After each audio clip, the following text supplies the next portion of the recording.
세상 사람들에게는 누구에게나 두려움, 또 크고 작은 상처 이런 것들이 다 있습니다. 그게 누구에게나 있는 것이죠. 없는 사람은 없는 것 같습니다. 그러니까 어떤 분들은 뱃속에 있을 때부터 엄마가 두려워하고 또 염려하고 걱정하는 것이 이 태아에 미쳐서 태어날 때부터 왠지 모를 불안과 두려움, 염려 속에서 자라는 그런 아픔이 있고 상처가 있는 분들이 있습니다. 자라면서 또한 이웃들에게 또 가장 가까이 있는 부모에게 또 믿었던 사람에게 받은 상처들도 있고 두려움들도 있습니다. 근데 우리가 기억해야 될 것들은요, 이런 상처를 해결하지 못하잖아요. 이런 두려움들을 해결하지 못하면 굉장히 우리의 삶이 불행합니다.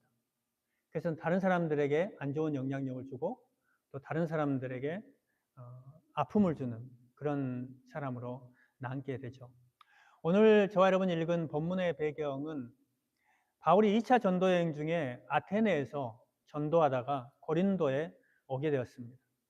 아테네에서는 여러분들 말씀을 우리가 살펴보았지만 교회도 세우지를 못했어요. 그렇죠?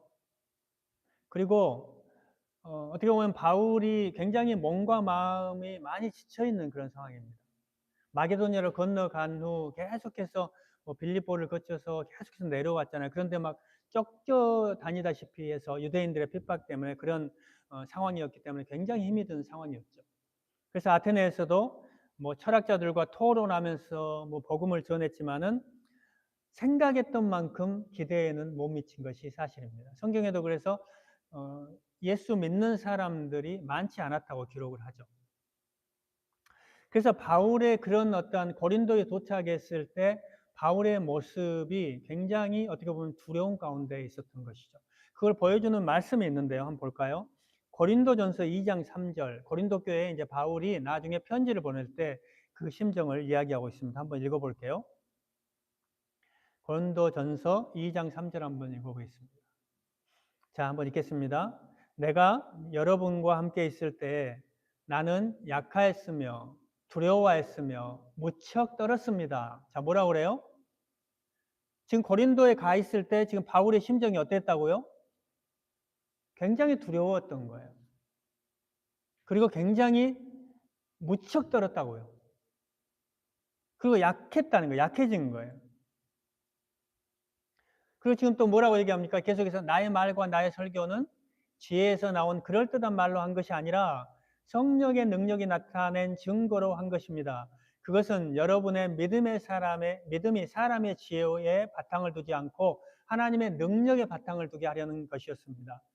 이게 지금 뭘 얘기할까요?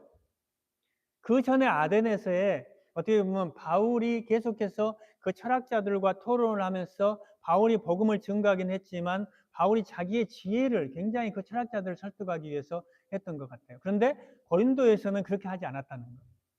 여러분들에게는 내가 그 인간의 지혜의 바탕을 둔 것이 아니라 정말로 하나님의 능력의 바탕을 두고 성령의 그런 역사의 바탕을 두고 예수 그리스도만 증거하려고 했습니다. 이 지금 바울의 신경을 표현하고 있는 것입니다. 아테네에서 겪은 고생 때문이죠. 그만큼 힘들었던 것이죠. 인간적인 지혜와 방법으로 복음을 전하려고 할 때 바울의 마음이 너무너무 어떻게 됐다고요? 약해졌고 두려웠고 떨렸다는 거예요. 그런데 이러한 낙심한 상태에서 찾아온 것이 어디입니까? 고린도였다는 거예요.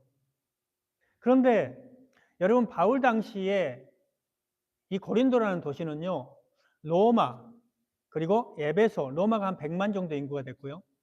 예, 고린도가 어느 정도 인구냐면 75만 명이에요, 여러분. 75만 명이 엄청난 인구잖아요. 지금도 큰 도시 아닙니까?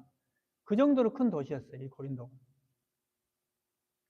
그리고 상업과 무역의 중심 도시입니다. 그리고 이 도시에는요, 2년마다 지금으로 말하면 올림픽과 같은 그런 체육 축제가 열리고 있었고요. 그리고 해발 600m 언덕 정상에는 여러분도 잘 아시는 비너스, 신전, 아프로디테, 신전이 있었습니다. 그리고 거기에 고용된 1000명의 여인들이 공개 매춘을 할 정도로 타락한 그런 도시였어요. 윤리적으로. 경제가 활발하지만 돈이 많으니까 어떤 일이 일어나는 거예요? 죄가 많은 곳이죠. 그러니까 고린도에 온 바울은 이 몸의 상태를 보아서는 마음적이든 몸적이든 어떤 생각이 들었겠어요? 내가 여기서 또 실패하면 어쩌지? 이런 생각이 들었던 거죠. 그런 마음이었습니다. 그래서 어떻게 보면 지금 바울은 전도할 그런 용기도 그렇게 나지 않는 그런 상황이었습니다. 사람이요, 무엇을 하다가요, 한번 딱, 뭐랄까요? 좌절하면, 열심히 하다가 꺾이면은요, 그것을 회복하는 것이 쉽지 않아요. 굉장히 열심히 달려가다가 한순간에 딱 꺾이잖아요. 그러면 그걸 회복하는 것이 쉽지 않습니다. 고린도에 도착한 바울의 모습이에요. 그 위대한 사도였던 그 바울의 모습. 그 바울이 지금 어떤 상황이라고요? 지금 쉼이 약해졌고 두려웠고 무척 떨리는 그런 상황이었다는 것입니다. 자, 그런데요, 그런 바울을 하나님께서는 회복을 시키십니다. 자, 그걸 여러분과 나누면서 우리의 삶에 지금 바울과 같은 두려워하고 무척 떨고 내가 약한 상태에 있는 그런 여러분들이 다시 한번 힘을 얻는 그런 귀한 시간이 됐으면 좋겠습니다. 첫 번째로요, 바울에게 어떻게 하나님께서 역사해 주십니까? 함께하는 동역자를 만나게 하십니다. 함께하는 동역자. 여러분, 힘들고 어려울 때요, 함께 나와 동행해 주고 나와 함께 길을 가는 사람이 있다는 것은요, 굉장히 힘이 됩니다. 여러분, 그렇죠? 그리고 그런 함께하는 사람을 통해서요, 또 어떤 역사가 일어나면 새로운 역사가 일어나게 되는 거예요. 자, 하나님 준비시킨 동역자가 오늘 성경에서 누굽니까? 첫 번째는 아굴라와 브리스길라입니다. 자, 이 사람들이 어떤 사람이라고 얘기합니까? 오늘 본문에 나오죠. 2절 말씀 한번 보시겠어요? 2절. 자, 2절 말씀에 거기서 그는 본도 태생인 아굴라라는 사람을 어떻게 해요? 유대 사람을 만났다. 자, 이 사람이 어떤 사람이라고요? 이 사람은 유대인이지만 어디서 살았습니까? 로마에서 살았어요. 로마에서 살았는데 글라우디오 로마 황제가 어느 날 뭐라고 얘기해요? 모든 유대 사람들은 로마를 떠나라. 이렇게 명령을 한 겁니다. 그러다 보니까 어디로 쫓겨온 거예요? 고린도로 쫓겨온 거예요. 그래서 지금 여기에 와 있는 겁니다. 추방 명령에 의해서 자기 자신의 의지가 아니라 추방 명령에 의해서 쫓겨온 거예요. 지금 아굴라와 브리스길라는 굉장히 억울했겠죠. 그렇죠? 사업을 했기 때문에 거기서도 굉장히 로마에서도 기반을 잡았지 않았겠어요? 그런데 그냥 쫓겨온 거예요. 아무 이유도 없이 그냥 나가라고 하니까. 그리고 왜 거기를 가는지도 몰랐겠죠. 근데 이 사람들의 직업이 뭐예요? 장막을 만드는 그런 직업이에요. 텐트. 그걸 만들어서 생계를 이어가는 사람들입니다. 근데 이제 고린도에 바울이 도착하고 나서 바울도 뭔가를 먹고 살아야 되잖아요. 그런데 생계를 유지하기 위해서 자기가 할 수 있는 것이 있었어요. 그게 뭡니까? 바울도 직업이 천막을 만드는 그런 직업이 그 손재주가 있었어요. 그래서 찾아간 곳이 어떤 곳입니까? 바로 주인이 있는 아굴라와 브리스길라, 이 주인들이 하고 있는 그곳이었다는 것이죠. 그래서 지금 아굴라와 브리스길라는 바울과의 만남이 그렇게 해서 이루어지고 있는 것입니다. 여러분, 바울은요, 여러분이 바울의 배경을 알면은 유대인 학자 가말리엘에게서 배운 굉장히 위대한 학자죠. 그런데 동시에 그에게는 어떤 기술이 있었냐면 천막을 만드는 기술이 있었다는 거예요. 이게 어떻게 보면은요, 유대인들의 생활 철학이었습니다. 유대인들은요, 무슨 공부를 했든지 간에 제사장들까지도 그때 당시에 이 자녀들에게 뭘 가르쳤냐면 손기술 하나를 가르친 거예요. 손기술, 뭔가 할 수 있는 기술. 그러니까 어떤 얘기가 있냐면 안 가르치는 자는 도둑질을 가르치는 것이다. 이런 말이 있어요. 그러니까 안 가르치는 자는 그건 도둑질해서 먹고 살려고 그렇게 놔둔 것이다. 이런 말이 있을 정도입니다. 그래서 내가 주 임무로 하는 것 외에 제사장이든 아니면 학자든 그거하고 상관없이 내 손으로 할 수 있는 기술 하나씩을 습득해서 그런 것을 습득해야만 되는 그런 생활 철학을 가지고 있어서 어디를 가든지 이 사람들은 손만 움직이면 어떻게 하는 거예요? 살 수가 있는 거예요. 그러니까 먹고 사는 것이 해결이 되는 것입니다. 그런데 그렇게 해서 만났는데 바울을 만나보니까, 아굴라와 브리스길라가 바울을 만나보니까 바울이 어떤 사람이에요? 굉장한 사람인 거예요. 뭐 이제 이야기를 했겠죠. 당신은 뭘 하는 사람입니까? 나는 예수 그리스도의 복음을 전하는 사람입니다. 그러면서 이제 얘기가 됐을 거고, 이분들도 예수를 믿는 사람이었겠죠. 그러면 우리가 당신을 위해서 열심히 후원할 테니까 바울 선생님은 그 일만 열심히 하십시오. 이렇게 된 거죠. 그래서 이 만남이 바울에게 어떻게 됩니까?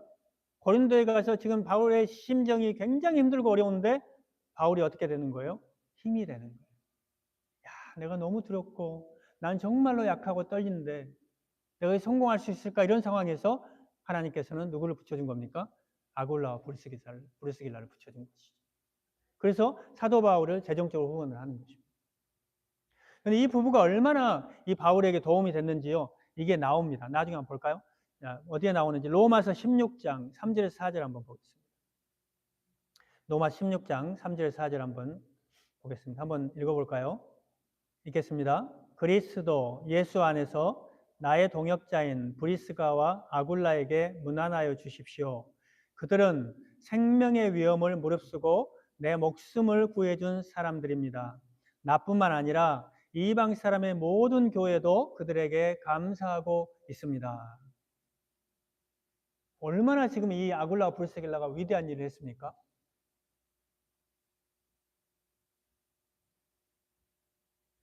지금 바울이 어떻게 얘기하고 있는 거예요? 내가 자기들의 생명을, 죽음을 무릅쓰고 나를 구해준 사람입니다.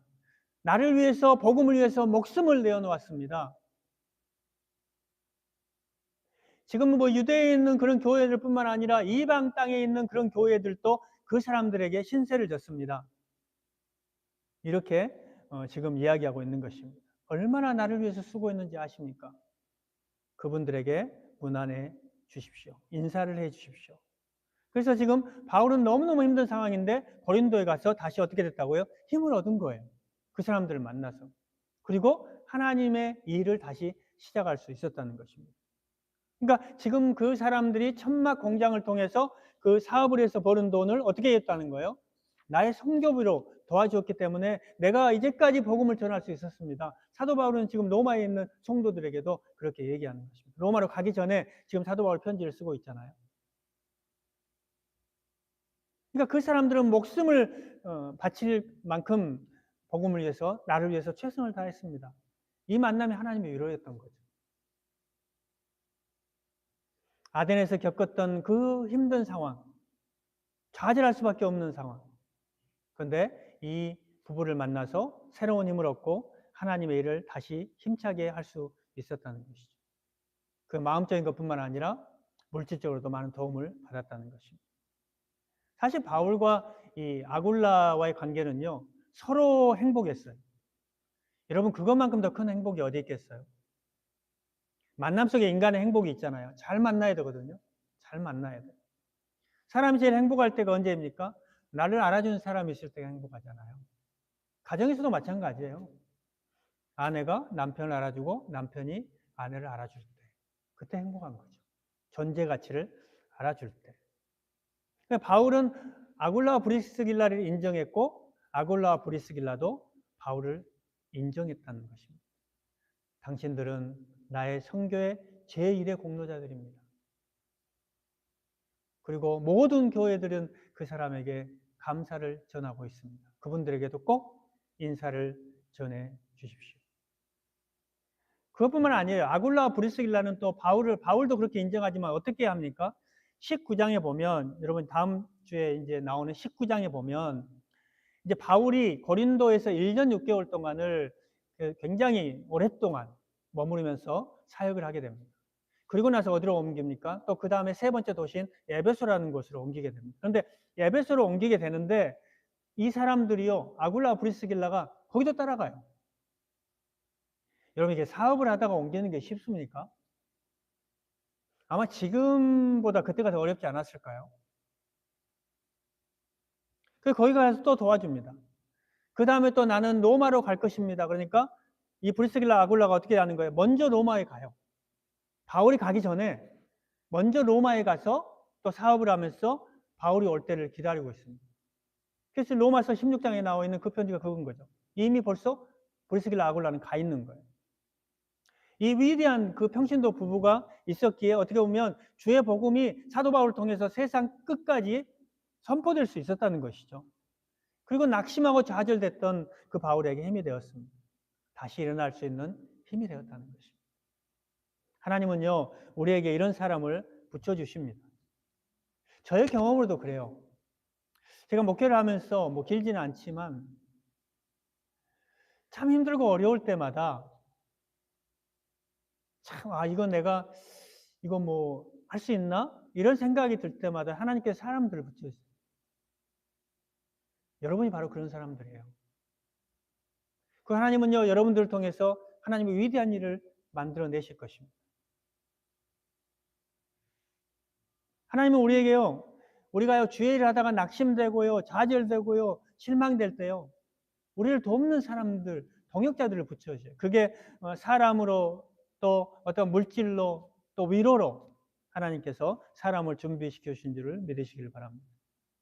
두 번째로 어떤 사람을 만나게 하냐면요, 실라와 디모데를 만나게 합니다. 5절 한번 보시겠어요? 5절. 5절 한번 읽어보겠습니다. 읽겠습니다. 실라와 디모데가 마게도니아에서 내려온 뒤로는 바울은 오직 말씀을 전하는 일에만 힘을 쓰고 예수가 그리스도의 심을 유대 사람들에게 밝혀 증언하였다. 자, 실라와 디모데가 어디에 있었습니까? 여러분 아시다시피 이 사도 바울하고 같이 실라와 디모데가 복음을 전하다가 지금 바울은 먼저 오고 실라와 디모데는 기존에 세웠던 그곳에 교회를 위해서 남아있던 이런 사람들입니다. 근데 지금 아덴 선교에서 별로 정말로 그런 교회도 세우지 못하고 굉장히 힘들어서 지금 고린도에 와서 지금 그런 좌절되고 그런 상황에 있었는데 실라와 디모데는 굉장히 반가운 사람들이었죠. 왜 그랬을까요? 훗날에요, 바울이 이렇게 고백합니다. 데살로니가 교회에 편지를 쓰면서 이렇게 말해요. 실라와 디모데가 이제 데살로니가에 있다가 왔잖아요. 자, 한번 읽어볼까요? 데살로니가전서 3장 6절에서 7절 한번 같이 읽어보겠습니다. 그런데 지금 디모데가 여러분에게서 우리에게로 돌아와서 여러분의 믿음과 사랑의 기쁜 소식을 전하여 주었습니다. 또 여러분이 우리를 늘 좋게 생각하고 있어서 우리가 여러분을 간절히 보고 싶어 하는 것과 같이 여러분도 우리를 간절히 보고 싶어 한다고 전하여 주었습니다. 그러므로 형제자매 여러분, 우리는 여러분을 보고 우리의 모든 공경과 환난 가운데서도 여러분의 믿음으로 말미암아 뭐예요? 위로를 받았습니다. 아멘. 지금 데살로니가에 이 실라와 디모데가 있었거든요. 거기 남겨두고 왔었거든요. 근데 그 기쁜 소식을 가지고 데살로니가에서 지금 이 온 거예요. 지금. 정말로 바울이 힘들고 어려운 상황에서. 이게 우연일까요? 우연이 아니잖아요. 하나님의 섭리죠. 그래서 이 소식을 듣고 정말 힘들고 어려운데 바울은 어떻게 하는 거예요? 큰 위로를 받았다고 지금 고백하고 있는 거예요. 데살로니가 지금 거기에 있는 성도들한테 편지를 보내면서 여러분들의 그 믿음 때문에 내가 큰 위로를 받았습니다. 여러분들도 힘을 내십시오.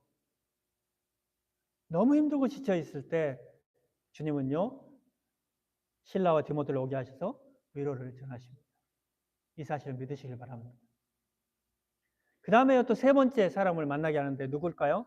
디디오 유스도를 만나게 합니다. 디디오 유스도.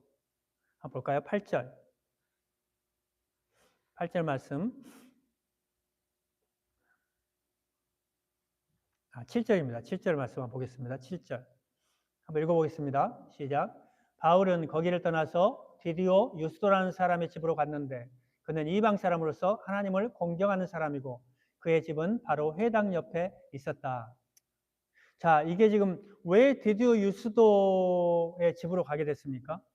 바울은요, 예수님이 전했던 것과 같은 방법으로 어디에서 복음을 전하죠? 회당에 가서 복음을 전하는. 그때 당시에 지금 이 고린도에는요, 9만 명 이상의 유대인들이 살고 있어요. 그러니까 회당이 많았을까요? 적었을까요? 곳곳에 많았겠죠. 그러니까 그 회당에 돌아다니면서 유대인들에게 복음을 전하는 거예요. 예수님이 전했던 방식과 똑같죠. 그런데 이 유대 사람들이, 유대인들이 같은 동족인데 바울의 복음 전하는 것을 마땅히 여겨요, 못 마땅히 여겨요? 계속해서 반대하는 거예요. 그래서 6절에 보면 그런 말씀이 나와요. 바울이 옷에서 먼지를 털고 뭐라고 얘기하는 거예요? 여러분이 멸망을 받으면 그건 여러분의 책임입니다. 나의 잘못이 아닙니다. 나는 이제 이 회당에서 복음을 전하는 것이 아니라 여러분 유대인들에게 전하는 것이 아니라 나는 이제 이방 사람들에게 복음을 전하겠습니다. 이러고 떠나는 거예요. 자, 그러는 찰나에 하나님께서 누구를 만나게 해주셨습니까? 유스도를 만나게 한 거예요.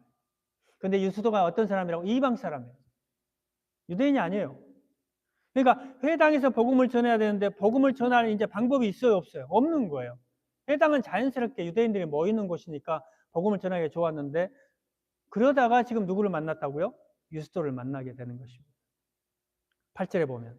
그런데 이 8절에 보면 이 지금 유스도의 집이 또 어디에 있습니까?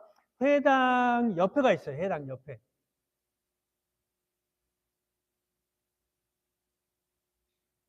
유스도라는 이방인의 집.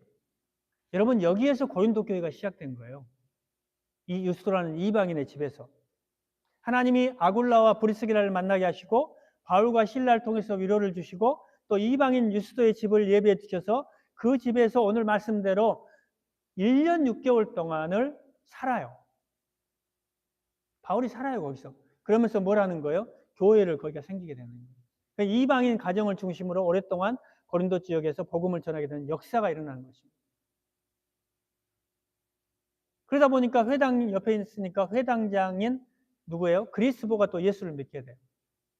회당장은요, 굉장히 파워가 있는 사람이에요, 여러분. 근데 그 사람이 또 예수를 믿게 되죠. 하나님께서 이렇게요, 격려하고 위로해 주시고 이런 사람들을 만남을 통해서 회복이 되게 해주신다는 거죠. 아테네에서 겪었던 그런 마음의 아픔, 아테네에서 얼마나 힘들었습니까? 그런데 지금 고린도에 와서는 그 힘든 상황에서 두려워하고 있는 바울에게 이런 사람들을 만남으로 그 어려웠던 그런 삶을 다시 회복시켜 주신다는 거죠. 여러분, 하나님은요, 하나님의 백성이 저와 여러분이 고난에 빠질 때, 두려워하고 있을 때, 너무 힘들 때 그냥 놔두시는 분이 아니세요.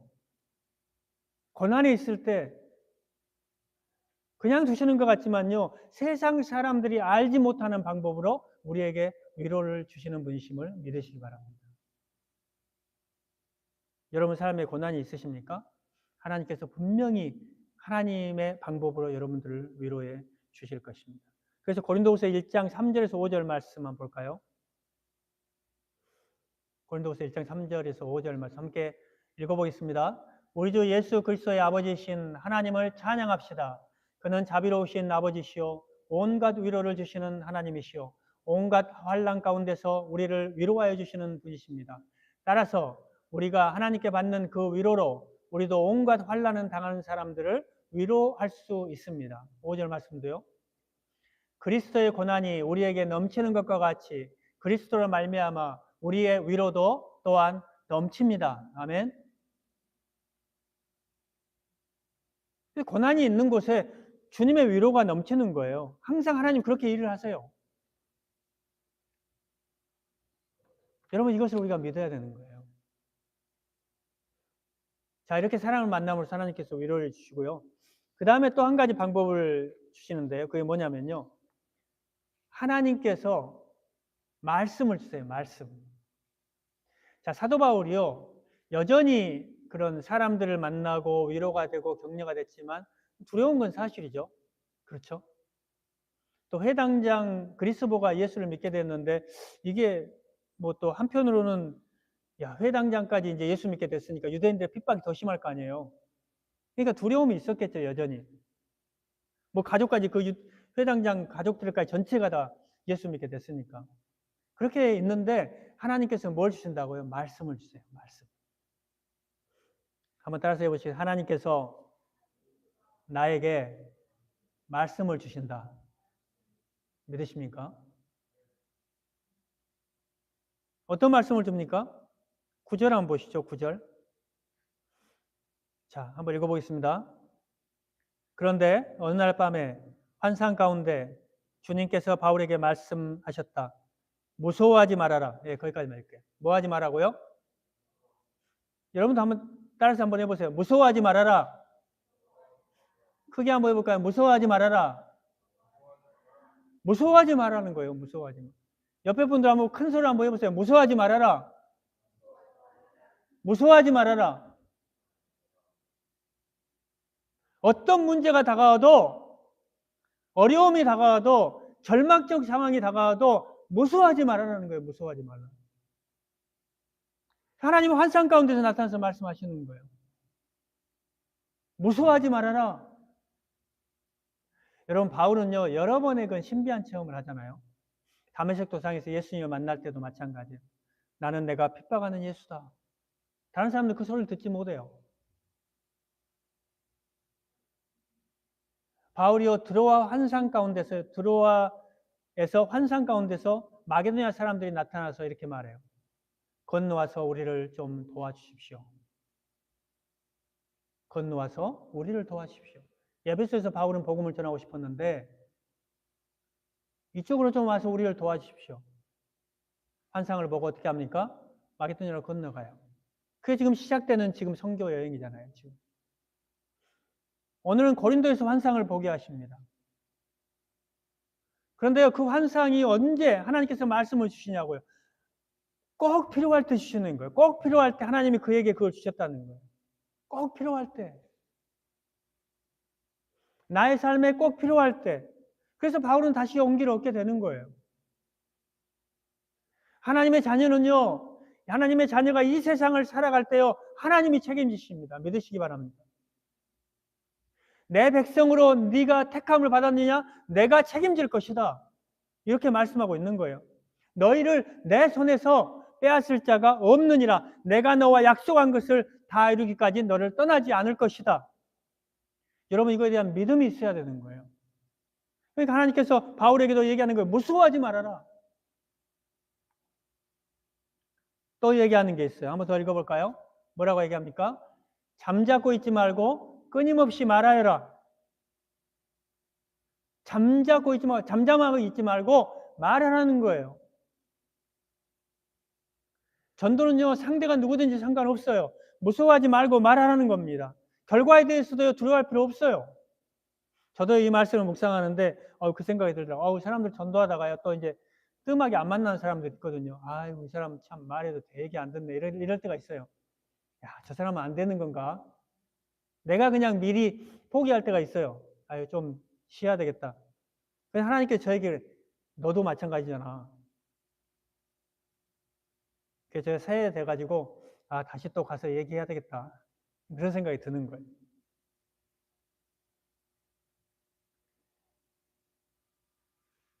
디모데후서 4장 1절도 그래서 이렇게 말씀하잖아요. 한번 읽어볼까요?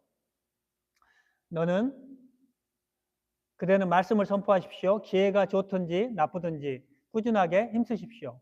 끝까지 참고 가르치면서 책망하고 경계하고 권면하십시오. 이렇게 해야 되는 거죠. 지금 사도 바울에게도 그렇게 얘기하는 거예요. 말하라고. 그리고 또 뭐라고 얘기합니까? 마지막 또 사도 바울에게 얘기해 주죠. 10절에 내가 너와 함께 있으니 너에게 손을 대어 해하지 못할 것이다. 손을 대어 해하지 못할 것이다. 그 누구도. 우리는요, 때때로 인생의 밤을 만나요. 절망과 고통과 괴로움이 다가옵니다. 어디를 둘러보아도 희망이 보이지 않아요. 그러나 하늘을 바라볼 때 우리가 예수님을 바라볼 때 십자가를 바라볼 때 말씀하세요. 두려워하지 말라. 너를 회개할 자가 아무도 없다. 이 도시에는 기도하는 사람이 많다. 너를 위해서 기도하는 사람이 있다는 거예요. 여러분 혼자가 아닙니다. 믿으십니까? 여러분 주위에 하나님께서 세우신 기도의 사람들이 있는 거예요. 여러분이 동역자잖아요. 믿음의 동역자가 있어요. 주님을 섬길 때요, 사소한 일에 상처받고요, 낙심하고 뒤로 물러가지 마세요. 여러분 주위에 눈물로 기도하는 사람이 있어요. 여러분의 삶을 위해서, 여러분의 건강을 위해서, 여러분의 자녀들을 위해서, 여러분의 지금 처한 환경들을 위해서. 사랑하는 성도 여러분, 환상 중에 바울에게 말씀하신 하나님의 음성을 모두 들을 수 있는 여러분 되시기를 주의 이름으로 축복합니다. 열심히 전하면은요, 구원받은 백성이 많은 줄로 믿습니다. 우리가 살고 있는 이 지역에도요, 구원받은 백성이 많을 줄로 믿어요, 저는. 열매는 하나님이 거두시는 거예요.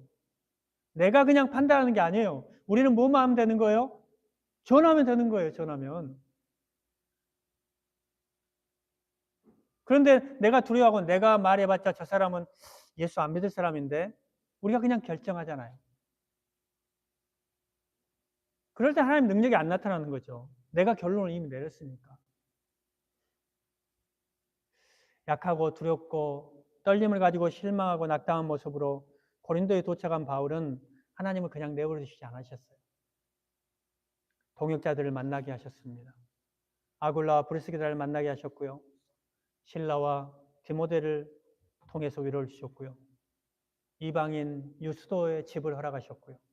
또 회당장을 믿게 하셨고 또 바울에게 환상 중에 말씀을 주셨습니다.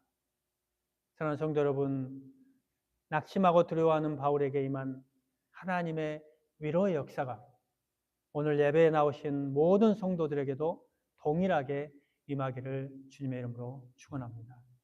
기도드리겠습니다.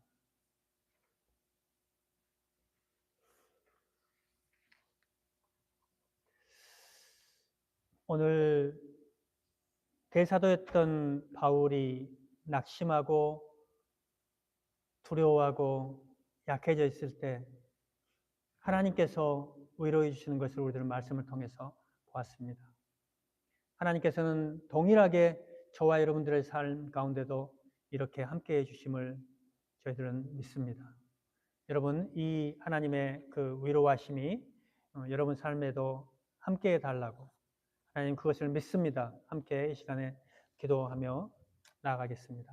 하나님 아버지 감사합니다. 오늘 또 말씀을 통해서 하나님 사도 바울이 고린도에 갔을 때 연약하고 떨림과 약해진 그러한 삶의 환경 속에 있을 때 하나님께서 사람들을 통해서 동역자들을 통해서 하나님 그 사람들을 통해서 위로하게 하시고 그 사람들을 통해서 하나님 만나게 하시고 그 사람들을 통해서 하나님 역사하셨던 것처럼 하나님 우리 사랑하는 성도님들의 삶 가운데도 그런 역사가 있게 하여 주시옵소서. 또한 하나님 우리가 혼자가 아님을 기억하게 하여 주시옵시고 하나님 함께 기도하는 사람들이 있음을 기억하게 하여 주시옵소서. 또한 하나님 아버지 말씀으로 하나님 나타나셔서 하나님 두려워하지 말라고 하셨던 것처럼 오늘 우리가 그 음성을 들을 수 있는 그런 역사들이 하나님 우리 성도님들에게 나타나게 하여 주시옵소서. 그 말씀으로 다시 한번 일어나게 하여 주시옵시고 낙심과 두려움이 있는 바울이 다시 일어났던 것처럼 우리 사랑하는 성도님들이 두려움과 낙심 가운데 있다가 말씀으로 일어나는 그런 역사들이 이번 한 주 동안에도 있게 하여 주시옵소서. 감사드리며 예수님의 이름으로 기도드립니다. 아멘.